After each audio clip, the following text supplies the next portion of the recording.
Hey friends, I come to you this week with a heavy heart.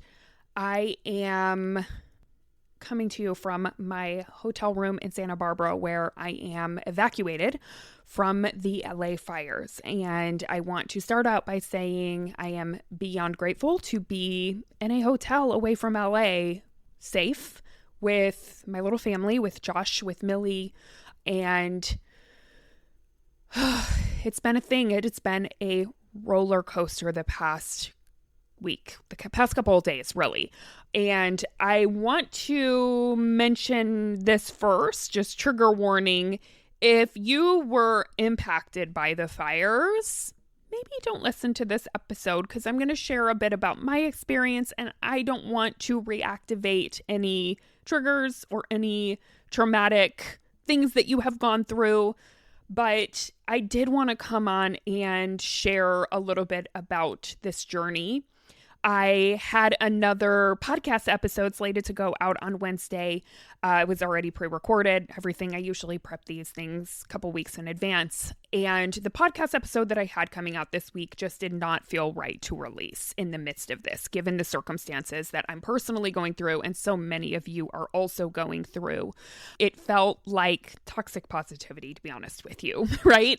And here's the thing with manifestation and with the tools that I teach and offer. This is what I always say is you have to have the right medicine at the right time. So sometimes I teach tools that are going to be helpful at certain times and unhelpful other times, right? And so I will release that podcast episode, but it just didn't feel right for this week. It wasn't the right medicine for this week. And so this week, I just wanted to create an episode that is real, raw, honest, and sharing a bit about what this journey has been like, going through a natural disaster, being in the midst of it, and what I'm doing to regulate myself and how I'm bringing some of the manifestation tools into it that are helpful for me, that are the right medicine for my specific situation. Just in hopes that maybe for some of you, it gives you hope. For some of you, maybe this will help you if you ever go through a traumatic event like this. And to be honest with you, another reason I'm doing it is because I want to. Right now, I'm in a state where I feel safe. I feel regulated. Things are okay. My home is okay right now. We are in a mandatory evacuation zone. I have been gone since Wednesday, so almost a week staying in this hotel. But I feel safe in this exact moment. Right now, the amazing superhero firefighters and pilots and first responders have created basically the pilots went by and created a fire retardant, like they dropped fire retardant, a line of that to try and prevent the fire from coming over the hill. So while it's about a mile away from us, it is very, very close. In the past 2 days, it has not passed that line at all. So I'm super beyond grateful because had they not done this, and I think the firefighters might have dug a line, I don't know, they created a trench basically to stop the fire from moving past over into the valley, which is where I live. And if they had not done that, I don't think I'd be in this situation right now where I'm sitting here saying that my house is safe in this moment. But I do feel safe and I feel regulated and I feel okay. And there's a part of me that just wanted some normalcy, right? I had to cancel a lot of calls this week and a lot of work, obviously. I'm taking a lot of time to rest and really be able to just kind of do what I need to most to take care of my family, to take care of Josh, to take care of Millie, and be there for my friends who are also evacuated or also I have friends who have lost their homes and I want to be there for them. But a part of me just wanted to come on and record the podcast because this is what I do and this is a part of having a normal week. And so anyways, I hope that this could be helpful or inspiring for someone. And this episode will be different in that I'm just going to be talking. This is not edited. This is not This is a B- episode, right? I obviously am recording this kind of in real time on Monday. And so my podcast editor is not going to be able to make it very refined. So it may sound a little bit different. You might hear Millie in the background because she's staying in my hotel room with me. Josh went on a little walk. So yeah, this episode's just a little bit different. But okay, I want to share what this has been like. I want to share how I have regulated myself. I want to share how I am using some manifestation practices. I also want to tell you about my experience with this, what actually happened, what went down, and how this has been. It's been quite the roller coaster. And it all started actually Tuesday when I was doing my New Year's manifestation retreat. It wasn't a live retreat. It was live, but it was a virtual live retreat, which, by the way, how does the universe work in such miraculous ways sometimes, right? Like, this year, I had this gut instinct not to book this Southern California resort that I did last year, where I held a live in-person retreat for a New Year's manifestation retreat. And that retreat was magic last year. There's no reason that I should have not done it again. I loved every second of it. But there was just a part of me that it was a gut instinct that was like, no, don't book the resort again. Let's just do a virtual this year. And pick back up, maybe do it next year. And wow, because it would have been at this exact time, right? So last Tuesday, I was doing the virtual retreat for my clients in the money manifestation movement. It was wonderful, but the wins in LA really started picking up at that time. And I told my clients, I'm like, hey guys, we got to manifest that the winds are okay, my electricity's okay, so that we can like get through this whole retreat. All was well, but that windstorm was like intense. Like I was hearing the windows were being hit by trees, and it was intense. And little did I know that at that same time, a fire was started in Pacific Palisades, which is a neighborhood right over the hill from my home. So in LA, we have lots of hills, right? You call them mountains, but they're not massive mountains, but it's very hilly, as you can see. And the Pacific Palisades is right over the hill from me. So I'm on the opposite side of the hill. And the Palisades is this magical little neighborhood, not little, it's big, right? This space, it's a community, it's a neighborhood that Josh and I go to all the time. It's where we go at least once a week. I go over there and go to the Village and go to Air One, which is this bougie grocery store that has amazing food and smoothies and coffees and all of that. We always pop in there. We will meet up with friends there and have dinners. It's got great little cafes, cute shops. It's just this super charming town. It's also where we always go to the beach. It's about 15 minutes away from us. It's the closest beach. And Josh and I are total beach people. So we, for the past 8 years since we've lived in the area that we live in now, we have gone to the beach there just about every week. We walk Millie there, go see the sunsets. And this is the area that caught fire. And that, it moved rapidly. It was actually just a wild experience because it was hurricane-based winds, like 100-mile-per-hour winds, which is why the fire moved and spread so quickly, and that they weren't able to get a handle on it, which was very, very, very sad and triggering because just 2 years ago, the same thing happened in Lahaina, which is another neighborhood that is absolutely close to my heart.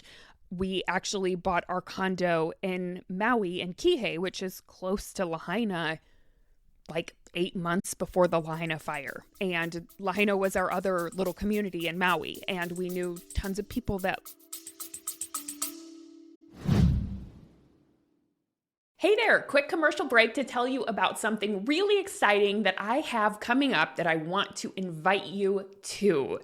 So if you can't tell by now, helping entrepreneurs make more money is kind of my thing. It is what my expertise is in. And I truly believe that Anyone can learn the skill of making money. It doesn't matter what your current circumstances are or how you're feeling in your business this year. You can absolutely learn how to call in more money in your business and learn this skill that most of us were not taught in school.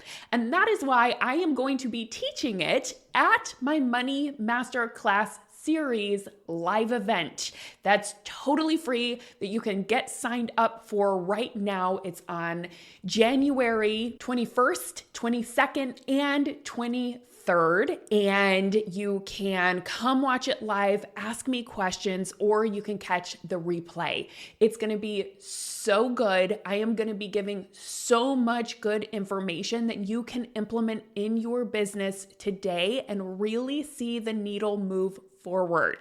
I can't wait to see you there. All you have to do to sign up is go to masterclass.jamieberman.com, or you can grab the link in my show notes and get yourself signed up. It's completely free and it's going to be amazing. I'll see you there.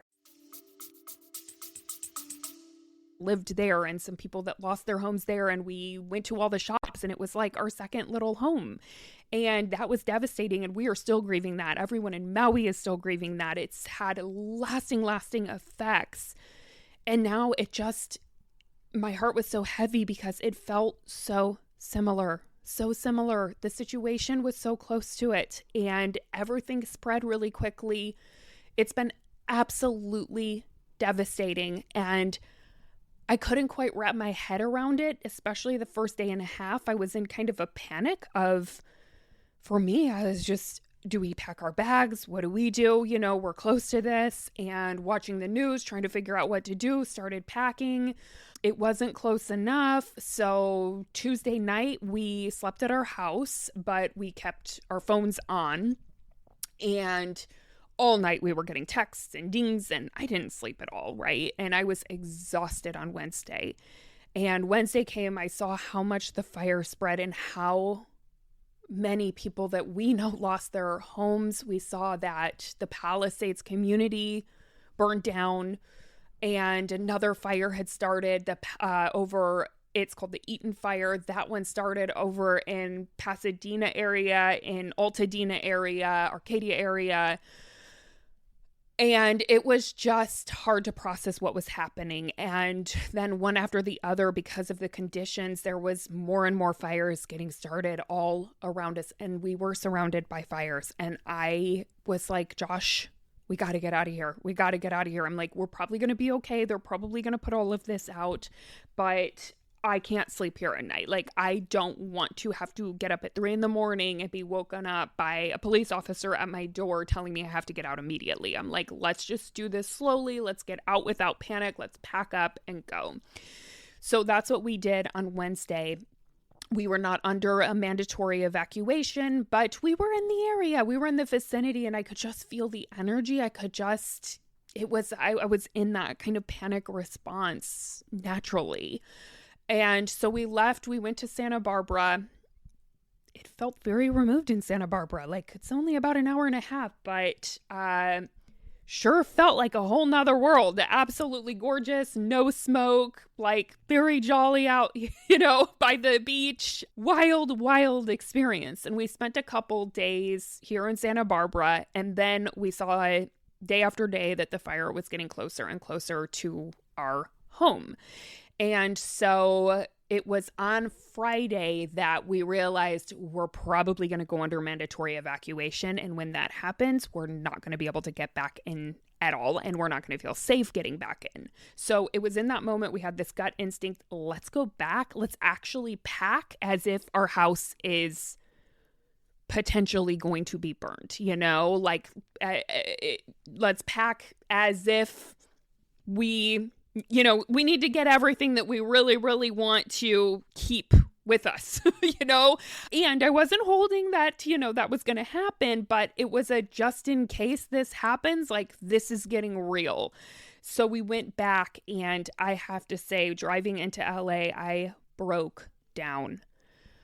Being in Santa Barbara, I just felt removed. And the moment that I got there, I broke down because I looked from a distance at our hill and at LA and could see this cloud of smoke like nothing I've seen before. It was glowing red. You could see like the redness from the flames. It looked like a bomb just went off. Like the biggest smoke bomb I've ever seen in my entire life, just all across the mountains. It was, I broke down, and we got in, and everyone in my neighborhood was packing up. We kind of got there. We were in community. Everybody's been absolutely amazing and supportive of one another. And it broke my heart. I have to say, it broke my heart. And there were just so many things that broke my heart. One was how much support was there, right? How much everyone was helping one another. Everyone was making sure that others were evacuated, others were safe, that everyone was going to be able to get out. It really felt like the whole neighborhood came together. And while I've known the people that live on my cul-de-sac, I didn't know a ton of people outside of that other than daily walks where I just noticed the same people going by. But that neighborhood came together and was really supporting everyone in getting out and seeing if anyone needed anything at all. And that broke me open. And then the next phase was asking myself the question, like, what do I bring? And to be honest, I froze in that moment. What do you do when you're thinking this is the last time potentially? What do you even bring? Honestly, I really felt like I don't care about anything. I just want Josh and Millie, and that is it. That's what matters, right? Going through something like this really, really gets you in touch with what actually matters.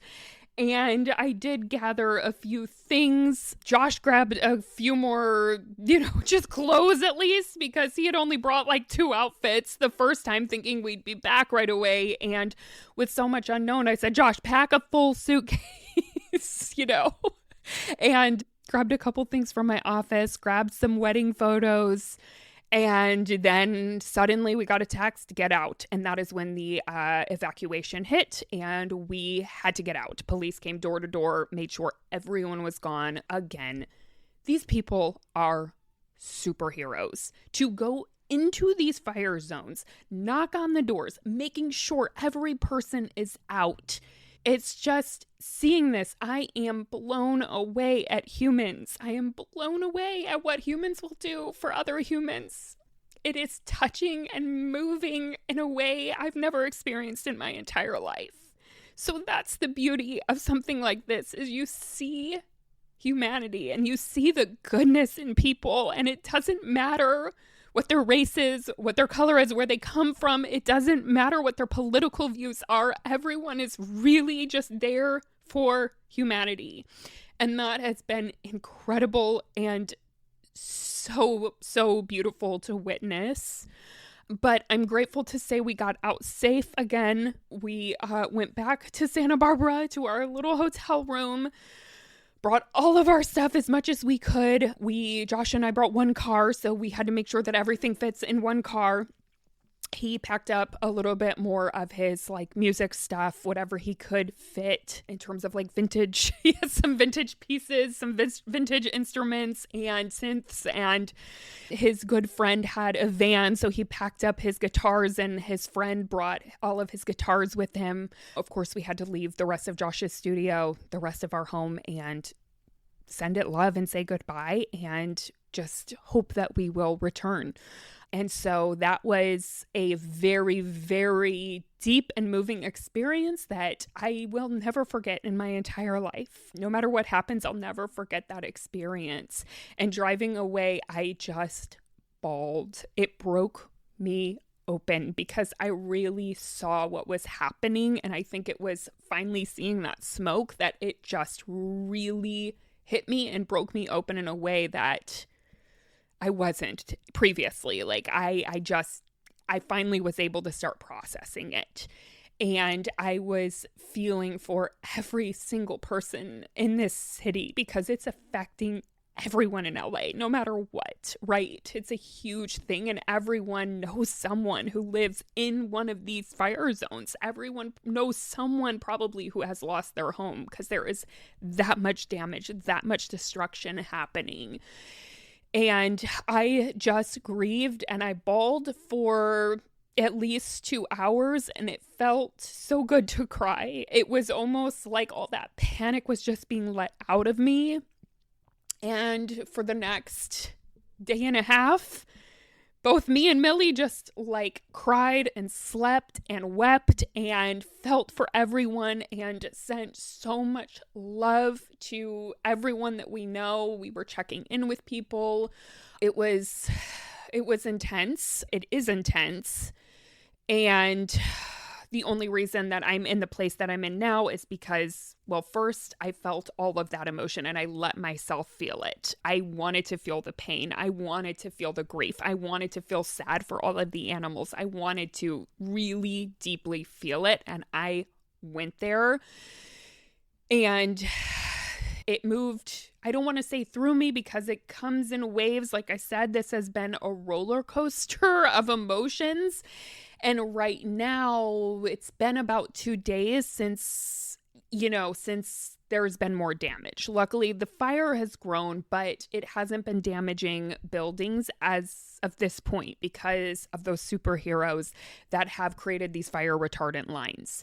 Now, I'm in a place right now where there are winds picking up. The Santa Ana winds are picking up for the next 2 days. So we know for sure we are definitely here for the next 2 days, and we're going to be praying for containment. We're going to be praying that now that there are so many amazing resources that have come in from other states, have come in from Mexico, have come in from Canada, all over to come and support our firefighters in LA. So I'm just praying that there is enough support that they can keep it contained in these conditions that are coming. So that is what I've been holding, is just the frequency of containment and the prayer of containment and the prayer of safety for our first responders and safety for everyone, really, and praying that no more fire start. That's what I've been holding the energy of. And my whole community, I'm going to start breaking down again because the amount of love that I have felt from you guys, I'm not going to be able to not break down on this episode because I have never in my whole life felt more loved and more supported than these past couple days. And the way that y'all have come together to pray with me, to manifest with me, to hold, your blessings and your prayers and your positive thoughts, not only for me, but for the whole city. It's been so moving. I have never received this much love, and I am forever grateful. And I just want to say that when things happen like this, tragic events, natural disasters, I know for me, when I've had other people go through it that I know, I've always thought like, oh my God, I don't want to bother them. I don't want to burden them. I don't want them to feel like they have to respond to me. So maybe I shouldn't reach out. And I'm never going to think that way again, because even though it's been hard to stay on top of every message, I have read every one and I have received it fully and I feel it fully. And I know the energy of prayer is just so much stronger. Prayer, intention, manifestation, positive thoughts. It's so much more powerful when we do it collectively. And I'm so grateful for my community here, every one of my clients, my followers, my friends, colleagues, anyone I've ever connected with in the past, right? Even people I went to school with in the past, right? Like, just knowing that you guys are thinking of us and rooting for this city makes all the difference for me. And I am forever grateful. And when anyone says, what can I do for you? I'm like, please just pray or positive thoughts or think of this city. Of course, there's other things you can do like donate and support and all of that. But there is so much power in checking in with your loved ones. So I want to say that as like side note, if you know anyone who is going through a tragedy, check in with them. Even though you may not be able to get a response, there's something really powerful when a person knows that many people are coming together that care about them. And so I am forever changed from this. I'm not kidding you. I'm forever changed and forever grateful. And I'm super grateful for my team who came together just to really support me around work and everything, because I've paused things and they've been superstars. And so, yeah, I've been feeling more gratitude than ever. So that's been extremely helpful. And in terms of regulating myself during this time, like I said, letting myself actually feel my feelings, actually cry, actually feel the grief and the sadness and the pain has been so healing. And I will continue to do that. And I'm just taking it moment by moment, day by day, and asking myself, what do I need today? And what's most important? What's the tool I need today? It's just this process of constantly checking in with myself, right? And I think that's what we can all learn to do more and more, is like tune into ourselves and ask ourselves, what is the right medicine for right now? What's the tool that I need? If anything feels like resistance, it's probably not right. So there's that. Also, what's been super, super interesting about this whole experience is that I have still felt so many moments of this deep joy and laughter and humor and lightness and some normalcy, and it's wild. And it's so interesting how even in the most devastating or tragic times, there's still joy and beauty in the world, right? And there's actually something that happened for me going through this where it kind of jolted me into presence. So I've been actually experiencing joy on an even deeper level than I normally do. So things like seeing Millie running around the park that's right across from our hotel and watching her just enjoy herself, and watch her and Josh run around and see the joy that they have. And me and Josh just continuing to goof around when we are able to, and laughter is so healing. And being able to come together with our friends. We have other friends who are evacuated, who are staying in Santa Barbara and Montecito area, and getting together with them and just being ourselves and kind of not thinking about the fire for a moment, not thinking about what's going on. It's like there's been these moments of just deep joy and deep beauty and seeing the ocean and the sunset, and it's been beautiful. And seeing on the news all of the people in LA who are coming together and supporting, it's just a deeply, deeply beautiful experience on that end, in the midst of course, I'm holding that this is a tragedy. And there are people experiencing things on much deeper, darker, more challenging levels than I am, because some people have lost everything. And I'm a lucky one so far, right? I'm a lucky one. I have my home. So far, right? My neighborhood is still there. It's still under mandatory evacuation zone, but it's there as of now. And I've really just been holding this in terms of like how I've been bringing like my manifestation practices in. I keep picturing myself coming home. Like I keep picturing myself driving up the driveway with Josh and Millie and just breaking down, seeing my house again. I can feel it. I can see it. And I'm holding that it happens soon, and that these fires are contained, and that other people stay safe, other neighborhoods stay safe, and that we can come back into our homes. So I see myself driving up the driveway. I'm doing these little micro manifestations. It's where I get into this it is done energy, where I'm like, it's safe. It is done. I see myself back in my living room watching The Sex Lives of College Girls, which sounds like an intense, weird show, but it's actually hilarious. It's a Mindy Kaling show that is on Max that's so funny, and there is an episode waiting for me whenever I get home. So I'm picturing myself watching that. I am just envisioning, another thing that's been really beautiful that I'm envisioning is, as long as my house stays and survives, what's beautiful about it is that Josh and I, and Millie, of course, we've been planning on moving out of LA in like May-ish, right? That's kind of our timeline we're shooting for. And what I'm picturing and seeing is, oh my God, I can't wait to give this house, and like, whether it's selling this house or renting this house, probably selling it, but like being able to offer this house to somebody who maybe lost theirs. And what I love about that is, my God, you guys, my house has incredible energy. There is something really, really special about it. It's an amazing space for a family, and it is an amazing house with incredible energy. And I know that because I know the people who owned it before us. We became friends with them, and they had a magical experience living 12 years in that house. And Josh and I have had a magical experience living so far 8.5 years, almost 9, in this house. It's the house that we moved into right after we got married. It's the house that we renovated together. It is the house that we have built so many memories in. It's the house that I surprised him with Millie in, and he showed up back from a meditation retreat, his first silent meditation retreat. And what did I have? A precious little dog for him. So I surprised him with Millie, which he was absolutely thrilled by. Which is a joke. He had to process it, and then he fell in love. But yeah, it's the house that I built my coaching business in, that I reprogrammed so many limiting beliefs, and I really became the person that I am today. And both of us have grown together. We went through COVID in this house.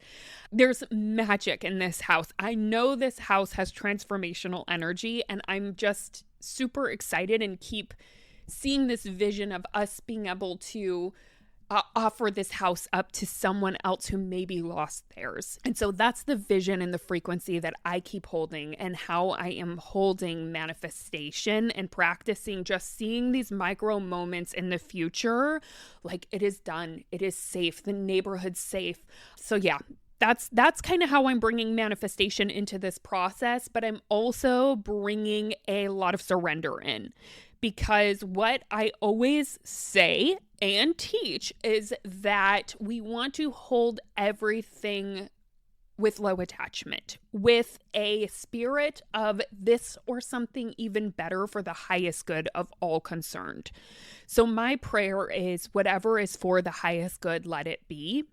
I may not have to understand it. It may bring extreme obstacles and challenges for me, but I will trust that whatever happens is for the highest good of all concerned. And that is truly my deepest prayer.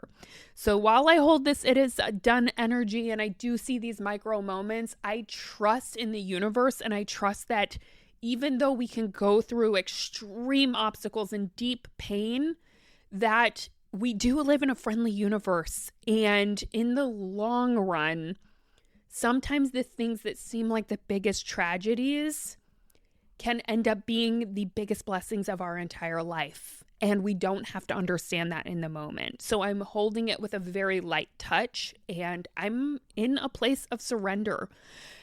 So that's where I've been. That's what's been up for me.